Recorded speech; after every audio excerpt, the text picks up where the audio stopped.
बिस्मिल्लाहिर्रहमानिर्रहीम। अस्सलाम वालेकुम नाज़रीन, इरफान हाशमी लंदन से आपको अपने शो में खुशामदीद कहता हूँ। व्यूअर्स, कल जलसा हुआ पाकिस्तान डेमोक्रेटिक मूवमेंट के प्लेटफॉर्म से, तीसरा ही जलसा था और पाकिस्तान के इदारों को मिलान किया गया। कल हमने एक बात कही थी कि अभी तक कोई रिएक्शन क्यों नहीं आया, इदारे क्यों खामोश हैं, चूंकि रियासत को तोड़ने की बात की गई है। बलूचिस्तान को आज़ाद रियासत के तौर पर आज़ाद और अलहदा करने की बातें वहाँ से की जा रही हैं और सबसे इम्पोर्टेंट ये था कि 11 जमातें जो इस जलसे में शामिल थे, किसी एक की तरफ से भी इस बात को कंडेम नहीं किया गया। इस्लामाबाद से हमें ज्वाइन किया है सीनियर सहाफ़ी और तजज़ियाकार इब्राहिम राया साहब ने। राया साहब, शुक्रिया आपके वक्त का। रिएक्शन राया साहब अभी तक नहीं आया इदारों की तरफ से जो आना चाहिए था। माजी में देखा कि रिएक्शन दिया गया कि आप हमें इस सियासत के अंदर मत घसीटें। अब क्योंकि मामला नेशनल सिक्योरिटी का है, मामला क्योंकि पाकिस्तान के को अलहदा करने की बात की गई, आज़ाद रियासत के क़याम की बात की गई, तो अब तो रिएक्शन आना ज़रूर बनता है। इस्लामाबाद और GHQ सर क्या सोच रहा है? हाशमी साहब, अब बात जो है वो सिर्फ इदारों के सरबराहान या चंद शख्सियात पर नहीं रही। अब बात इदारों पर भी नहीं रही। अब इदारे ये सोच रहे हैं कि बात जो है वो पाकिस्तान पर आ गई है और कुछ कौमी राज़ों के मुतल्लिक भी आ गई है। मिसाल के तौर पर मैं आपको इतला के तौर पे बता रहा हूँ कि मियाँ नवाज शरीफ ने जो पहले तकरीरें की थी जिनमें फ़ौजी क़यादत के ऊपर इल्ज़ामात थे, उनके ऊपर तो एक लीनियंट पॉलिसी थी कि अगर वो इल्ज़ामात लगा रहे हैं तो उसको एक सियासत का हिस्सा समझकर इस पर कोई बहुत सख्त कार्रवाई ना की जाए। लेकिन कल जो मियाँ नवाज शरीफ ने बात की कारगिल के मुतल्लिक, वो बहुत खौफनाक बात थी, जिसके में 2 पॉइंट्स उन्होंने रेज़ किए कि हमारे फ़ौजियों को वहाँ पे खाना नहीं मिल रहा था और अगर खाना नहीं मिल रहा था तो कम से कम उनको असलहा दे देते। तो ये वो वक्त प्राइम मिनिस्टर थे और एक प्राइम मिनिस्टर के ये हलफ का हिस्सा होता है कि आप जब प्राइम मिनिस्टर होते हैं तो उसके बाद भी आप कौमी राज के मुतल्लिक जो है वो बात नहीं करेंगे। ये उस हलफ की इबारत में भी लिखा होता है। लेकिन उन्होंने इसके ऊपर बहुत ज़्यादा मुतनाज़ा बातें की। वो सियासी इशूज़ पे बातें करते, वो उनका हक था, लेकिन उन्होंने इस किस्म की भी बातें की और कि कारगिल में हमारे बहुत से फौजी जो है वो जवान शहीद हो गए और ये चंद जर्नैलों का एडवेंचर था। उसके बाद आपको पता है कि उसी स्टेज से आज़ाद बलूचिस्तान का नारा लगा। ज़ाहिर है कि वो अगर किसी को रियासत के किसी इदारे के कुछ अफराद से मसला है तो उसको इस पाकिस्तान से तो मसला नहीं होना चाहिए। लेकिन वहाँ से ये जो नारा लगा है इतने बड़े क्राउड के सामने बलूचिस्तान में खड़े होकर, वो भी जो अब रियासती इदारे हैं और हुकूमत के लिए वो भी एक बहुत बड़ा कंसर्न है कि इस किस्म के नारे वहाँ से क्यों लगे और स्टेज के ऊपर से लगे, नीचे लोगों ने नहीं लगाए, जो खिताब करने वाले थे उन्होंने लगाए हैं। फिर जो अचकजई साहब ने और जो दीगर तकरीरें हुई हैं कि हम ये खैबर पख्तूनख्वा और अफगानिस्तान के दरमियान बॉर्डर को उखाड़ फेंक देंगे और बगैर वीज़ों के अफगानिस्तान जाएंगे, तो ये सारी वो बातें हैं जहाँ रियासत का, किसी भी रियासत का सब्र का पैमाना जो है वो लबरेज हो जाता है। आपको स्पेन जैसे यूरोपियन मुल्क का भी पता है कि वहाँ पे जब इस किस्म की आज़ादी की बातें हुई थी तो किस किस्म के वहाँ पे कार्रवाई हुई थी। तो ये तो पाकिस्तान है और सब कॉन्टिनेंट है। तो अब मामला ये है कि मेरी इतला ये है कि ये जो बातें की गई हैं जिसका बराह रास्त रियासत की सलामती से ताल्लुक़ है, इनके ऊपर एक्शन होगा, इनके ऊपर मुकदमात भी होंगे और इन मामलात को फिर रियासती इदारे जिस तरह से डील करते हैं उस तरह से डील भी करेंगे। दूसरा, इस जलसे का एक पहलू ये भी देखें कि मरियम नवाज साहिबा ने वहाँ जाके जो बलोच ये एक इल्ज़ाम लगाया जाता है कि वहाँ बहुत से लोगों को लापता किया गया। बलूचिस्तान के लोगों की महरूमियों का अजाला ज़रूर करना चाहिए, उनको हकूक़ ज़रूर मिलने चाहिए। लेकिन ये बलोच एक्टिविस्ट जो हैं, ये जब नवाज शरीफ वज़ीर-ए-आज़म थे तो इनके बहुत ज़्यादा उस वक्त भी मार्च होते थे, बहुत ज़्यादा ये आवाज़ें उठाते थे। कुछ जेन्युइन आवाज़ें हैं लेकिन कुछ आवाज़ें पूरी फंडेड आवाज़ें हैं, जिनको स्विट्ज़रलैंड से फंडिंग की जाती है, जिनको भारत से फंडिंग की जाती है और कुछ जेन्युइन इशूज़ भी हैं वहाँ पे। उन जेन्युइन इशूज़ से हम इनकार नहीं कर सकते। लेकिन मियाँ नवाज शरीफ ने और मरियम नवाज़ ने उस वक्त कभी एक मरतबा भी इस इशू के ऊपर आवाज़ नहीं उठाई थी। तो अब जो ये बात की जा रही है कि हम बलोचों के साथ हैं, ये सिर्फ सियासी मकसद के लिए की जा रही है और सियासी फ़ायदे के लिए की जा रही है। और ऐसे लगता है कि जैसे बलूचिस्तान को संभालना कोई सिर्फ पाकिस्तान आर्मी की जिम्मेदारी है। पाकिस्तान आर्मी ने वहाँ पे सिक्योरिटी मेजर्स लिए हुए हैं। आपको पता है कि वहाँ पे जब दहशतगर्दी होती है तो उसका पहला निशाना जो है वो पाक आर्मी के और हमारे सिक्योरिटी फोर्सेस के जो जवान हैं वो बनते हैं। तो वहाँ की सूरत हाल पर मुज़ाकरात ज़रूर होने चाहिए। वहाँ जो लोगों के तहफ़्फ़ुज़ात हैं वो तहफ़्फ़ुज़ात भी दूर होने चाहिए। जो जिन तहफ़्फ़ुज़ात का इज़हार मैंगल साहब ने किया वो भी दूर होने चाहिए। लेकिन ये कहना कि मियाँ नवाज़ शरीफ को और मरियम नवाज़ को वहाँ पे कोई हमदर्दी हो गई है, ये सिर्फ सियासी मकासद के लिए है। अगर आज भी यानी 1 साल जब मरियम नवाज़ साहब का ट्विटर खामोश था और मियाँ नवाज़ शरीफ साहब के बाहर जाने की जब डील हो रही थी, आज भी इस्टेब्लिशमेंट और फौजी क़यादत ये डील की ऑफ़र कर दे, तो ये सारे जो नाम नहाद असूली स्टांस है, ये सारा नाम नहाद असूली स्टांस ख़त्म हो जाएगा। हैविंग सेड दिस कि एक सियासत को उस नहज पे नहीं जाना चाहिए कि जहाँ आप अपने सियासी मकासद के लिए को दाव लगा दें।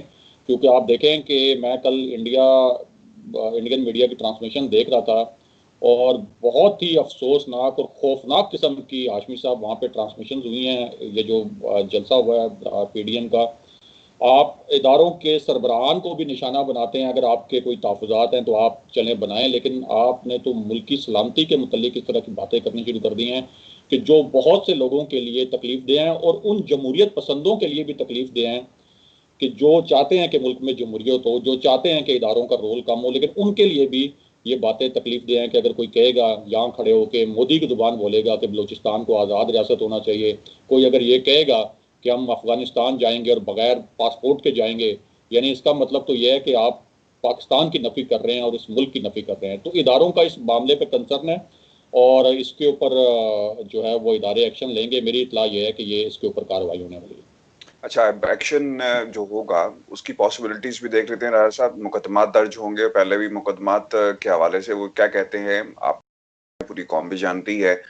क्या पाकिस्तान के अंदर क्या ऐसी कोई कानून साजी नहीं हो सकती कि रिलीजियस कार्ड इस्तेमाल करने वाले लोग, जिसमें फजल रहमान साहब हैं, ऐसी कर दी जाए कि मदारिस के बच्चों को इस्तेमाल नहीं किया जाएगा किसी भी सियासी इकट्ठ के अंदर?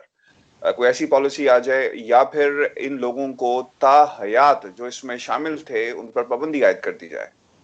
इलेक्शन कमीशन का भी कुछ किरदार इसमें हो सकता है, इन पर पार्टीज के ऊपर पाबंदी लग सकती है। देखें, इस क्रिटिकल सूरत हाल में असल रियासत को चैलेंज ये है कि इस क्रिटिकल सूरत हाल में अगर अब इस किस्म की कोई पाबंदी लगाई गई तो वो उल्टा नुकसानदेह हो जाएगी। हमें पता है कि तमाम सियासी जमातें जो हैं वो मज़हब कार्ड इस्तेमाल करती रही हैं। फैज़ाबाद का जो धरना हुआ था वो उसमें भी मज़हब कार्ड इस्तेमाल किया गया था। जो पिछली उस वक्त भी जो मुझ जैसे लोग थे, आप जैसे लोग थे, उसमें उनका यही था कि कम से कम सियासत में मज़हब कार्ड का इस्तेमाल नहीं किया जाना चाहिए। और अब रियासत के लिए सबसे बड़ा चैलेंज ये है कि पूरा नून लीग का प्लान ये है कि मौलाना फजलुर रहमान के पास जो मज़हब कार्ड है उसको इस्तेमाल किया जाए, जो बलूचिस्तान की जमातें हैं उनके पास जो महरूमियों का कार्ड है उसको इस्तेमाल किया जाए। कल मियाँ नवाज शरीफ ने वहाँ जो तकरीर की और जिस तरह से उन्होंने उन कबाइल का जिक्र किया, जिन कबाइल के बारे में मियाँ नवाज शरीफ का स्टांस पहले ये था कि ये बलूचिस्तान के लोगों के हकूक़ खा गए, यानी जिन सरदारों के बारे में वो ये कहते थे कि असल में तो ये लोग खा गए। अब कल उन्होंने कहा कि बुगटियों के साथ, बजिंजो ख़ानदान के साथ और मरी ख़ानदान के साथ बहुत ज़्यादती हुई। वहाँ बलोचों के साथ उनकी महरूमियाँ हैं, लेकिन हमें पता है कि स्विट्ज़रलैंड से किस किस्म की कैंपेन चलती है। हमें पता है कि स्विट्ज़रलैंड में जो नाम नहाद बलोच हकूक़ के लंबरदार बैठे हैं उनको भारत ने अपनी शहरियत की ऑफ़र की थी। हमें पता है कि इंडियन मीडिया ने रिपोर्ट किया था कि स्विट्ज़रलैंड में जो इनके लीडर बैठे हुए हैं उनको भारत ने खुफिया शहरियत भी दे रखी है। तो फिर भी इसका मतलब तो ये है कि आप ज़ाहिर तो ये कर रहे हैं कि आप पाकिस्तान में जमहूरियत की बात कर रहे हैं और जमहूरियत को आगे बढ़ाने की बात कर रहे हैं, लेकिन असल में आपका एजेंडा ये है कि पाकिस्तान को भी अगर नुकसान पहुंच जाता है, पाकिस्तान के जो सलामती है उसको भी नुकसान पहुंच जाता है, लेकिन आपका इक़्तिदार में आना ज़रूरी है।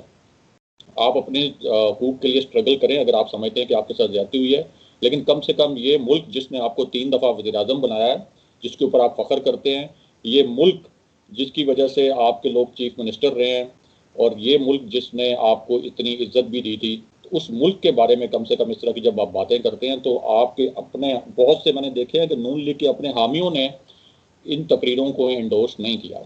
इन तकरीरों के कुछ पॉइंट्स को बिल्कुल एंडोर्स नहीं किया गया और जमहूरियत पसंदों ने भी यहाँ पे इन तकरीरों के इन पॉइंट्स को एंडोर्स नहीं किया, क्योंकि इस बात पर तो सब मुत्तफिक हैं कि मुल्क है तो जमहूरियत है, मुल्क है तो आप हैं, मुल्क होगा तो आपकी सियासत है। और रियासत जो है जब हम बात करते हैं तो वो हमेशा जो है वो सियासत से ऊपर रहनी चाहिए। अभी सोचना होगा इदारों को भी ऑब्वियसली, और पाकिस्तान के अवाम को भी, कि रियासत चाहिए कि सियासत चाहिए। ये बहुत ही इंपॉर्टेंट चीज़ है। राय साहब, आपने बड़ा एनलाइटन किया। ऑब्वियसली पूरी कौम भी इस हवाले से गम गुस्सा पाया जाता है, जो सिचुएशन कल हमने देखी वहां पर। अच्छा, अब मैं आपकी, क्योंकि बहुत सारी मालूमात भी है इस हवाले से, और कुछ मालूमात यहाँ पे भी डेवलपमेंट्स हुई हैं, पहले मैं वो डेवलपमेंट्स आपके साथ शेयर कर लेता हूँ। नासिर जंजू आपको याद होंगे, एक करेक्टर हैं Nasir Bhatt video scandal case के अंदर, जिसके हवाले से जज अरशद मलिक ने अपना एफिडेविट भी दिया, और उसमें उन्होंने कहा कि किस तरह एक प्राइवेट पार्टी के अंदर जो एफिडेविट था, मैं उसका एक थोड़ा सा हिस्सा पढ़ देता हूं अपने सुनने वालों के लिए, ताकि रेफरेंस सामने आ जाए। अच्छा, अरशद मलिक साहब अपने एफिडेविट में कहते हैं कि that shortly after my appointment in February 2018 as a judge accountability court number 2 Islamabad, I was contacted by two acquaintances, Meher Jilani and Nasir Janjua, with whom I met. During this meeting, Nasir Janjua claimed that it was on a specific and personal recommendation to an influential person in the Pakistan Muslim League government that I was appointed judge accountability court number 2. That to further reinforce the claim, Nasir Janjua, pointing to another individual who had accompanied him, rhetorically asked that did I not tell you the same weeks ago that Mohammad Arshad Malik is being appointed judge? और इसमें उन्होंने reference दिया है कि उन्हें कहाँ ले जाकर लेकर गए, और वो मीटिंग क्या थी, और किस तरह जज लगाया गया, वगैरह वगैरह। आपने इसका एफिडेविट बकायदा आपने भी ऐसा पढ़ा होगा। तो उन्होंने बकायदा जज अरशद मलिक की तरफ से ये एस्टेब्लिश किया गया। इतलात सर ये हैं, लंदन के अंदर नासिर जंजुआ की मुलाकात हुई नवाज शरीफ से, बल्कि जब हम ये बात कर रहे हैं तो ये हमारे व्यूअर्स देख भी सकते हैं वो क्लिप, वो तस्वीर। नासिर जंजुआ हसन के दफ्तर के बाहर खड़े हुए हैं, जिस गाड़ी में आए वो गाड़ी भी, उसकी तस्वीर भी यहाँ पे मौजूद है। सर, इतलात क्या हैं? अब वीडियो स्कैंडल केस एक ऐसा है जिसके ऊपर जाहिर बात है इनका पूरा नैरेटिव बेस कर रहा है।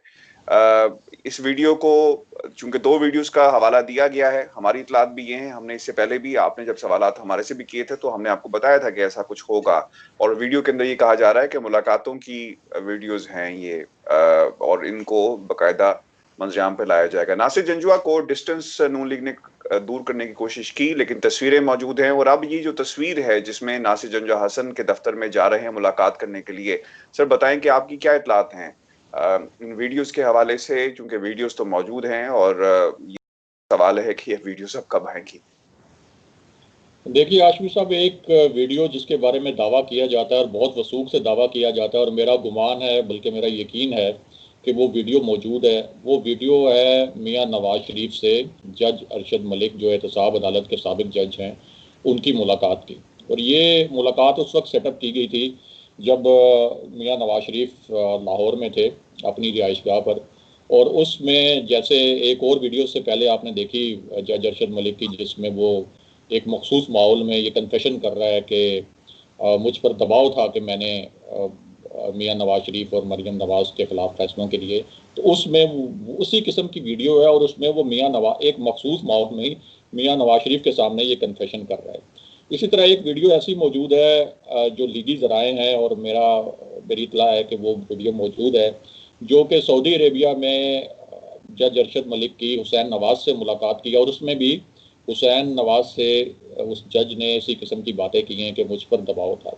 लेकिन दूसरी जानिब अगर आप हुकूमत का मौक़िफ़ सुने और जज अरशद मलिक का मौक़िफ़ सुने, तो उनका ये कहना है कि मुझे किसी दबाव या धमकी के नतीजे में मुझसे ये वीडियोस जो है इस तरह की रिकॉर्ड करवाई गई। और ऑब्वियसली ये है कि धमकी और दबाव ना भी हो तो ये तो एविडेंट है कि ये जो वीडियोस हैं, जिस तरह के उनके अल्फाज थे अरशद मलिक के, कि ये किसी लालच की बुनियाद पर बनाई गई, या किसी मखसूस फैक्टर है इसके अंदर कि जहाँ उसने कन्फेशन किया और उनको ये पता नहीं था कि उनकी ये वीडियोस रिकॉर्ड हो रही हैं। तो अब उन वीडियोस को लाने की बात की जा रही है कि एक तो मियां नवाज शरीफ के सामने जो कन्फेशन हुए उसने किए, लेकिन अब इनका कोई कानूनी फ़ायदा जो है वो नहीं होने वाला मियां नवाज शरीफ को। जैसे वो पहले भी वीडियो आई थी तो उसके ऊपर वो अरशद मलिक के खिलाफ तो कार्रवाई हो गई, लेकिन मियां नवाज शरीफ की नाअहली उससे ख़त्म नहीं हो सकती, क्योंकि मियां नवाज शरीफ की जो नाअहली थी वो सुप्रीम कोर्ट के फैसले के नतीजे में हुई थी, वो अरशद मलिक के फैसले के नतीजे में नहीं हुई थी। और वो सुप्रीम कोर्ट का फैसला था, 5 जजों का मुतफ़िका फैसला था, जिसके ऊपर सुप्रीम कोर्ट ने उनको नाअहल किया था। तो इसलिए उनके ऊपर तो कोई वो जो है उनको कोई ख़ास उससे रिलीफ नहीं मिल सकता। उसको एक सियासी बयानिया के तौर पर वो ज़रूर इस्तेमाल कर सकते हैं, लेकिन जिस हद तक अब मियां नवाज शरीफ आगे चले गए हैं, उन्होंने इस वीडियो से बहुत ज़्यादा खौफनाक किस्म की बातें कर दी हैं। ख़ास तौर पर जैसे मैंने आपको बताया कि उन्होंने जो कारगिल के हवाले से बातें की, ये बातें शायद अगर वो ना करते तो मुझे लगता है कि नून लीग के जो लोग उनके साथ हैं तो वो शायद उनका ज़्यादा उनके स्टांस को एंडोर्स करते। लेकिन ये कारगिल वाली बात आपको पता है कि इसके ऊपर पाकिस्तानी कौम जो है वो बड़ी हसास भी है। और फिर ख़ास तौर पर इस तरह की बातें करना कि उनको असलहा नहीं मिला और हमें ये तासुर देना कि वहाँ पर शिकस्त हुई और इस तरह की बातें करना। और ये बात करना कि अगर आप ये हाशमी साहब बहुत सेंसिटिव बात ये भी थी कि DGISI जनरल फैज़ हमीद को मुखातिब करते हुए उन्होंने कहा कि अगर आप आधा वक्त जो है वो दिफा पे लगाते, जितना काम आपने सियासत पे और सियासी खेल में लगाया, तो आज कश्मीरियों का ये हाल ना होता जो जिस हाल में कश्मीर इस वक्त है, और कश्मीर हड़प करने की भारत को जुर्रत ना होती। तो ये बड़े ही ये ज़ाहिर है हमें कश्मीर और ये कारगिल ये तो सारे हमारे लिए बड़े नाजुक मामलात हैं और बड़े हसास मामलात हैं। तो आम अगर अचकज़ई ये बात करें, मौलाना फजलुर रहमान बात करें तो फिर भी उसका कोई जवाब बनता है। लेकिन एक ऐसा शख्स जो प्राइम मिनिस्टर रहा है और जब ये सब कुछ हुआ वो खुद प्राइम मिनिस्टर थे, तो उनके लिए ये बात करना बिल्कुल मुनासिब नहीं था। बहुत शुक्रिया राय साहब आपके वक्त का। व्यूअर्स, पाकिस्तान की आवाम अफवाज पाकिस्तान के साथ खड़ी है और ये पब्लिक सेंटिमेंट है, ये कोई खरीदा हुआ सेंटिमेंट नहीं है, या लोगों को जबरदस्ती कीमे वाले नान आप खिलाकर ये सेंटिमेंट पैदा नहीं कर सकते। ये पाकिस्तान की अफवाज है और पाकिस्तान की आवाम इनसे प्यार करती हैं, और जब भी इदारों के बारे में इस तरह बात की जाएगी यकीनन पूरी कौम उनके पीछे खड़ी होगी, रिएक्शन यकीनन आएगा, और पूरी कौम इंतजार कर रही है इस हवाले से। व्यूअर्स, ये हमारी आज की वीडियो थी। अपने कमेंट्स हमें जरूर भेजें और चैनल को सब्सक्राइब करना मत भूलें। मुझे लंदन से इजाजत दीजिए। अल्लाह ने के बाद।